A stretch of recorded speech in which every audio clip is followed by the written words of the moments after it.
Hello, you beautiful friendlies, it's Carolyn and welcome back to my RV life.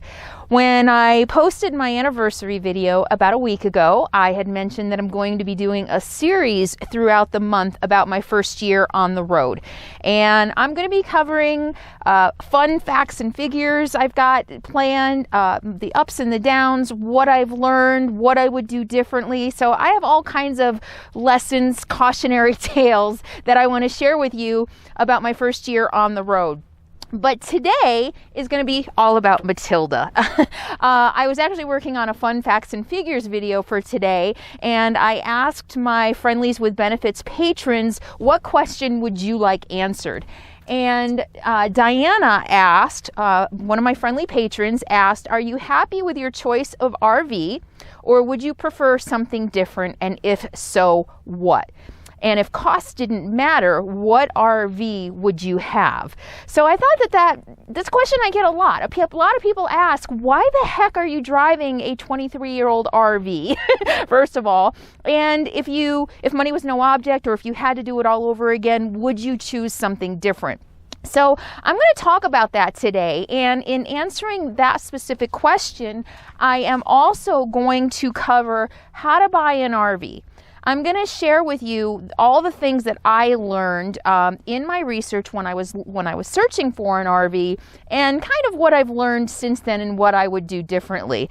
And number two, I'm going to cover why I chose a 29-foot Class C RV, why I chose a 1993 23-year-old RV. So I'm going to cover the basics about things that you have to weigh when you're searching for an RV to live in.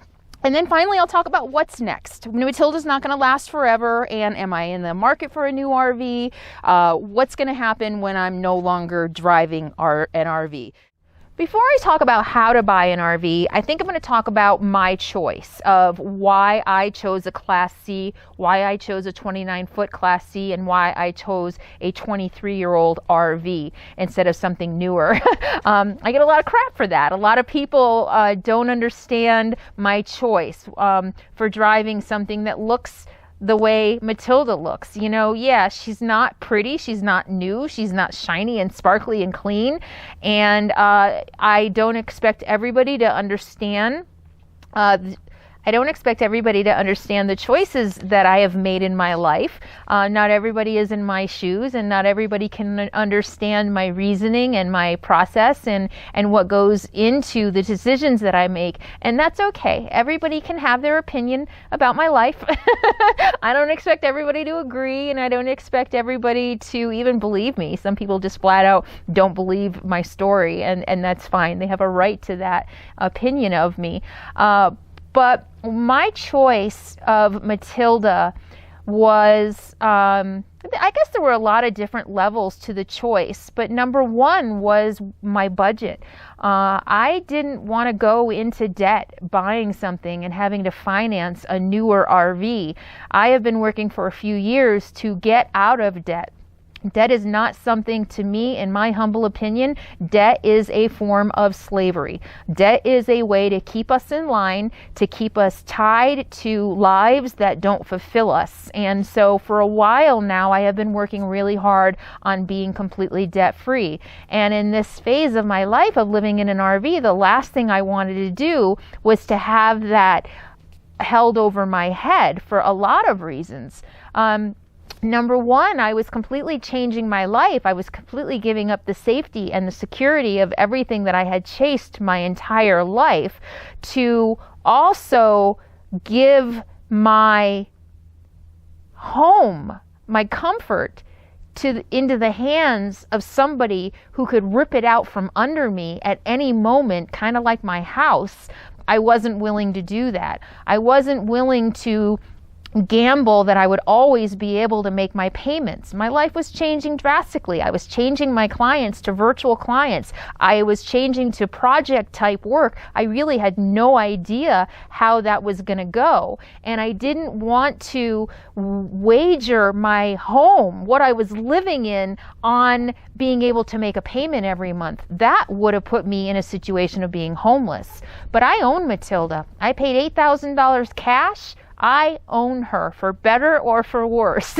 She's not pretty, she's not shiny, she's not brand spanking new, she's got issues, but I own her. Even if she breaks down, I can tow her to an RV park. I always have a place to live. But if something had happened to me, if I got sick, if I got injured, and I was not able to make my RV payments, I would have lost my home. And to me, that was way too big of a gamble. I would rather live in something that doesn't look that great and something that's going to break down every once in a while than have to put my life in somebody else's hands.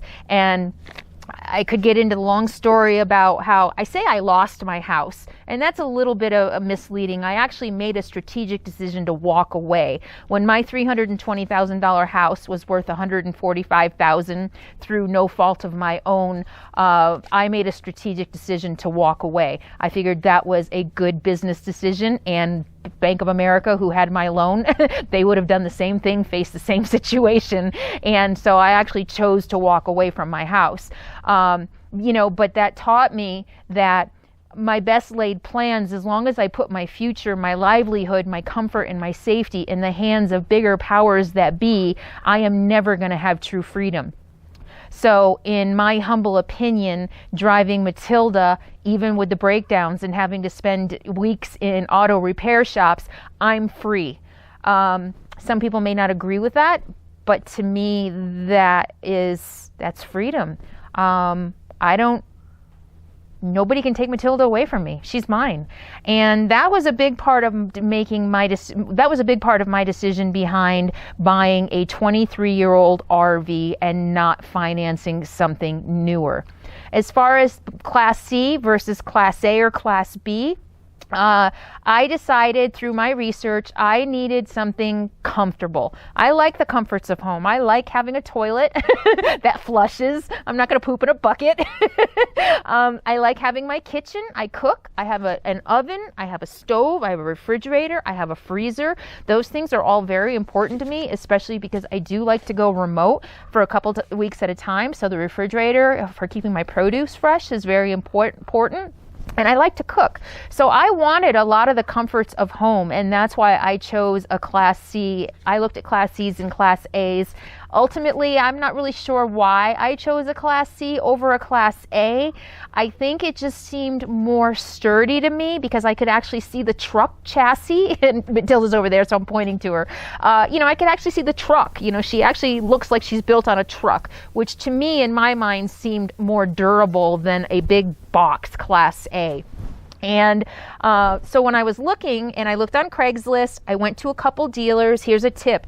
Go to a couple dealers, RV lots, RV retailers.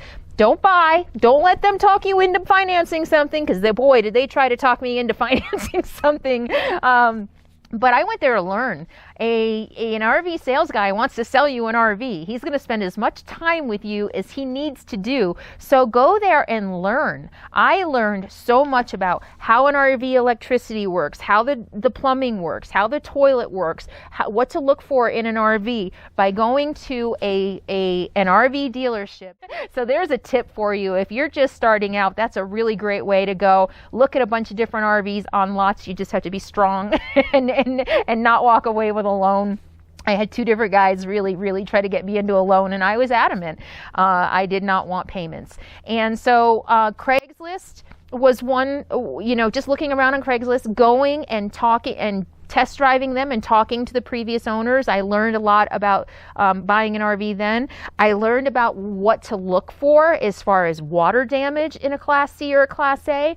And that was probably the thing that I knew the most about. I had seen so many RVs with bad water damage that I started knowing what to look for. I'd go and I'd press around the windows. I'd press around the seams, the corners, and the edges to make sure nothing was soft. If your walls feel soft, that's a sign of water damage. Stains are a sign of water damage. So pressing around the inside of the RV and just really being diligent around the floors, around the ceilings, around the windows, around the cupboards, and just make sure there's no soft spots. And that was one thing I loved about Matilda. There was no water damage. Matilda had 0 water damage, and that was one of the big selling points for me. And I test drove her, and I had test driven several, and she felt like she was in pretty good shape to me. Live and learn. Biggest mistake, the biggest regret that I have, and I'm kicking myself because I knew better. I'd bought enough used cars in my life, some without getting them inspected by mechanics and some with. I wanted to get my RV checked out by a mechanic before I bought it, but then when it came down to it, logistically, it was really difficult. I couldn't find an RV shop that would get it in. They all have waiting lists, so that's the thing with a Class C or a Class A. They are really hard to get worked on. Number one, you have to find a place with a big enough lift to lift them up if they need something. The interior, finding people who actually do RV repairs, it's really, really challenging. So that might be something else for you to consider when you're considering what you're going to live in, whether it's going to be a van or a truck and a trailer or a Class A or a Class C. They are not easy to find places to work on. In California, there were times I had to drive 50 miles to find somebody to work on it. It was really hard. So yeah, that's the biggest mistake I made, is I did not get it checked by a mechanic. If I had gotten Matilda checked by a mechanic before I bought her, I probably would not have bought her. And that's just a fact of life. It was a mistake I made, and it's just something I have to live in. And at this point, I paid $8,000 for her with 54,000 miles. And that's another thing I learned. Low mileage is not necessarily a good thing on an old RV, because that means it sat a lot. And RVs or automobiles are not meant to sit. Things dry up, things crack, things break. So the low mileage is not necessarily a good thing on an RV. And but I looked at the low mileage, I drove it, I loved the people I bought it from. They seemed honest and had good intentions, and so I let it slide, and I didn't get it checked out, and I've paid for it $10,000 in repairs in the first year. So right now I'm $18,000 into a 23-year-old RV.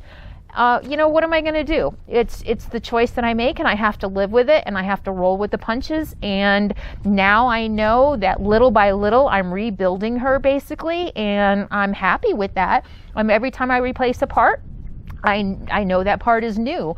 And luckily, because I wasn't paying rent and I didn't have an RV payment, I was able to pay for those repairs, and I have money in savings. So I've actually thought about trading her in, and I thought, well, okay, it's been a year, maybe I should just go ahead and trade up and buy something newer.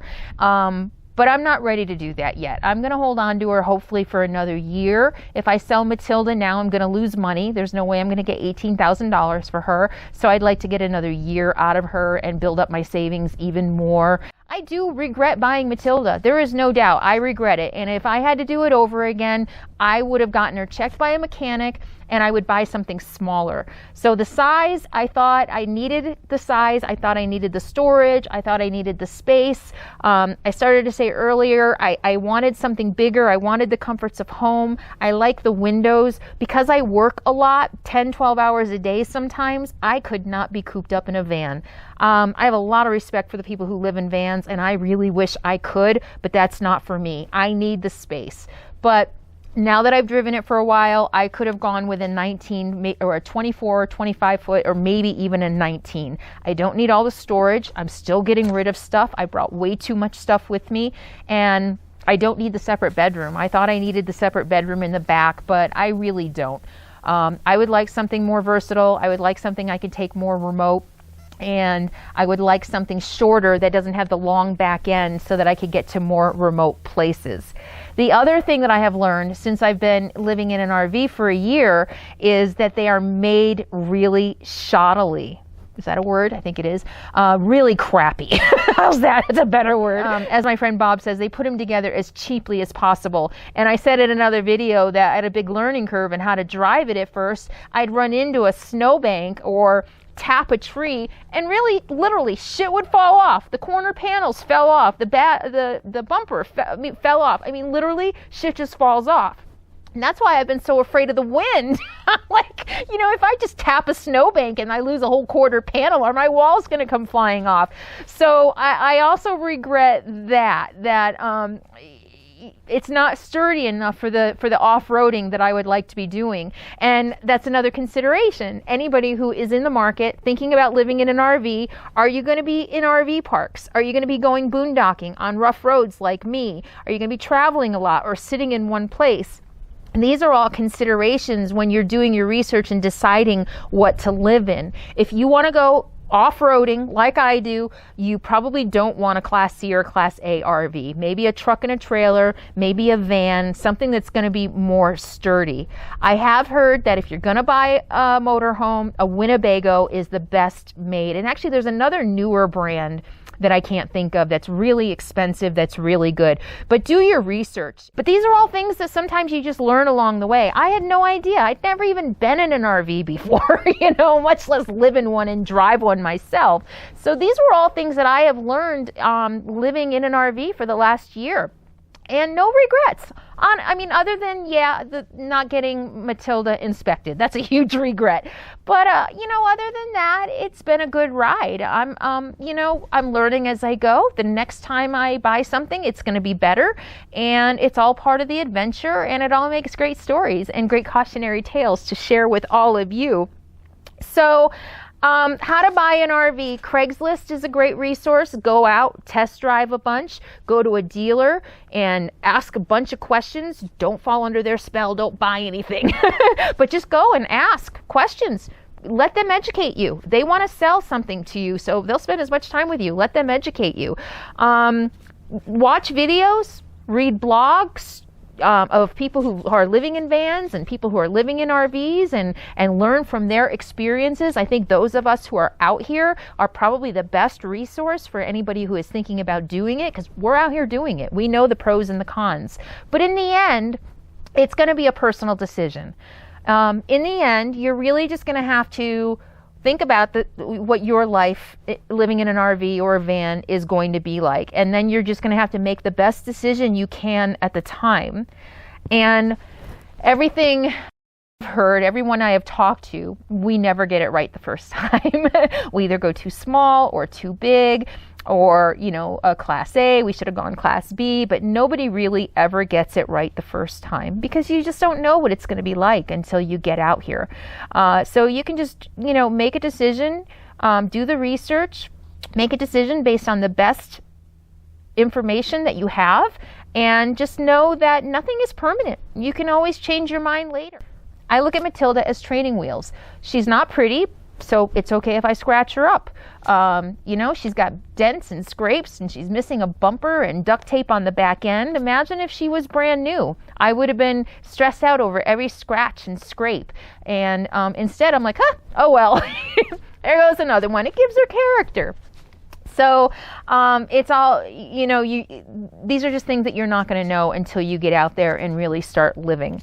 So Diana asked me, if cost didn't matter, what RV would I have?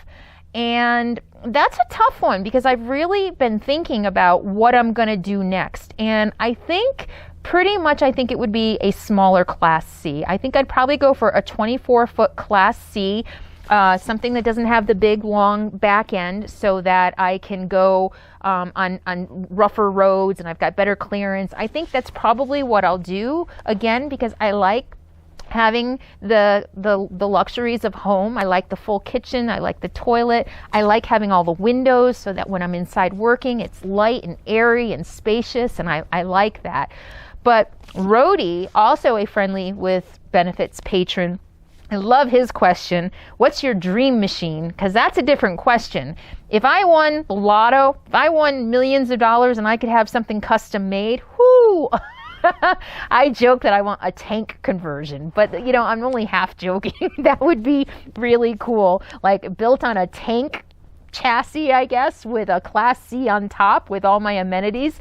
That's really what I want. I really want something that I can take anywhere and still have the comforts of home, still have the windows, still have the space, still have the refrigerator, the full kitchen, the shower, the toilet, and enough water and propane to live, I think for 2 weeks would probably be enough. That would really be my dream machine. I need something custom made Carolyn style. Another commenter suggested that I need a Class C 4x4 with a lift, called a lift kit in it, you know, kind of like Jeeps, you know, the up, raise it high and 4x4. Oh man, if somebody wants to make something like that and give it to me to test out, you can be my sponsor. That's my official call out. I want somebody to sponsor me who's willing to put their recreational vehicle to the test, because I will do it. That would be so fun. So to recap what I talked about, how to buy an RV, go to a dealer, talk to them, pick their brain.